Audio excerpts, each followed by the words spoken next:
शदात coat में थाना A section की हदूद में दुकानदार से 3 डाकुओं की लूटमार। गश्त पर मामूर पुलिस पहुंच गई।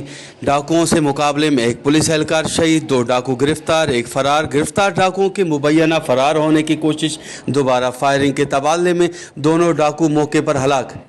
एसएसपी मोहम्मद कलीम मलिक के मुताबिक मुकाबले में गिरफ्तार 2 डाकू फरार होने की कोशिश कर रहे थे।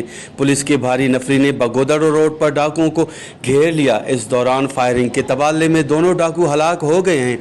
हलाक डाकुओं की लाशें तालका अस्पताल शदात कोट मुंतकिल कर दी गई हैं, जबकि शनाख्त का अमल जारी है। फरार होने वाले एक डाकू की तलाश जारी है। एसएसपी मोहम्मद कलीम मलिक का कहना था कि 3 डाकू दुकानदार से लूटमार कर रहे थे कि गश्त पर मामूर पुलिस नफरी की मौके पर पहुंचने पर डाकुओं की फायरिंग से एक पुलिस एहलकार अब्दुल रसूल सुमरो मौके पर शहीद हो गए। गिरफ्तार 2 डाकुओं ने फरार होने की कोशिश की। दौरान फायरिंग के तबादले में दोनों डाकू हलाक हो गए हैं।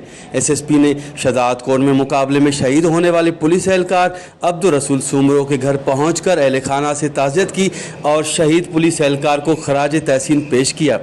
याद रहे कि गुज़श्ता कुछ माह से शदात कोट में सरेआम लूटमार की वारदातों में हद से ज़्यादा इजाफा हुआ है।